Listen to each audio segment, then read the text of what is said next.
Brooksaw Antiques here. Today we have this 1927 Underwood No. 5 vintage desktop typewriter. I'm going to show you how to use the functions and make sure they all work. Up top is the adjustable paper guide. This helps you guide the page in straight. I'm going to line that up with the edge of the platen, which is this main roller that feeds the paper. And I'm also going to line up this left paper finger with the edge of that paper guide, and then we'll set this right paper finger once we load the page. And it's pretty good, and you can just make it snug on that edge so that feeds straight through. And the margins are up front here, so we're going to make sure that it's in between those paper fingers, so that this, right now we're on about 5, and then this right margin is going to be on about 75. And so that way you don't type over those paper fingers when you're typing.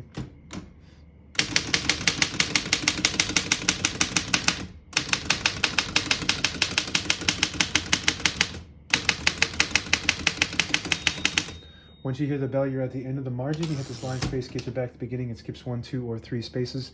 Right now we have it on single, but if you want double, you just flip that switch forward 1, it skips 2, 1 more, it skips 3. We're going to keep that on single for now and finish typing.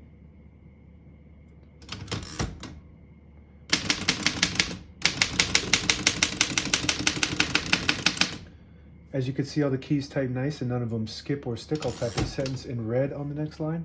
We'll switch from black to red. There's a shifter right here. It's called a ribbon shifter or ribbon color selector. When you flip it to the right side, there's a red icon on the top there. It prints the bottom portion of the ribbon. As you can see, we have a dual ribbon on this. If you flip it to the left, it prints the top portion. When you have it on the right, it prints the bottom. And when you have it in the middle, by switching this back lever to the left, it'll switch this to be even, and it doesn't print anything at all. So when you type, the keys just hit the page, and it's called a stencil, and they used to use that for copying. Without having to waste ink, you can still copy with the indentions and the stencil. So now we're going to move that to the right to unlock the shifter, and move it to the right so we can print red.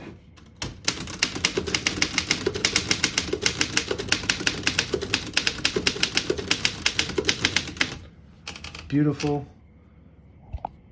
Everything about this typewriter, the way it feels, the way it sounds, is amazing. This model dominated the market for decades. The Underwood No. 5, 4, and 3, they're just similar, very small differences between the 3, but they dominated the market. It's the first model to have visible writing. Before this, there was a Remington, I forget the model number, but it's a blind writer that strikes from underneath, and you can't see what you typed until you feed the page through. So this was the first revolutionary model to change technology for decades. So one of the most popular models of all time, if not the most popular model, even still today. When I'm typing on this, I just feel like it's so easy to find the keys, and the tension, when you type, the tension is perfect. The way it responds and everything is just unlike any other typewriter. I'm going to flip this switch back to the left to print black, and we're going to pull the page out easy by flipping the switch on the right side here down, and it unlocks the rollers underneath the platen, allowing you to pull the page out easy or load thicker paper like carbon copy or cardstock. Make sure you flip that back up before you load the next page, or else it won't load correctly. You got to shift on each side, shift lock on the right. To clear that, you got to hit that left shift button. Backspace on the left side, very smooth. Tab on the right. To set the tabs behind the carriage here, and you just pull them down like this and move them. And you just insert the teeth into these little slots, and it's got a scale back here to tell you exactly what stop you're on.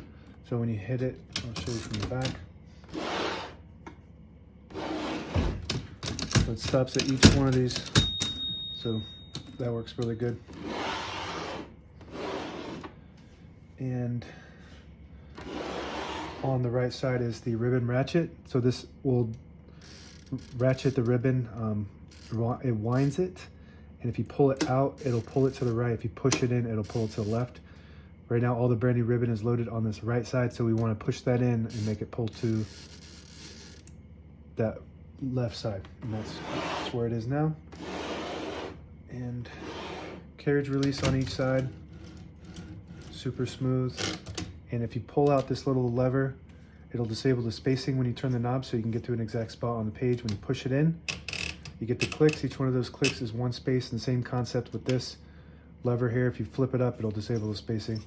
Flip it down, you get the clicks. And that's it. Now available on eBay or Etsy. Search Brooksaw Antiques.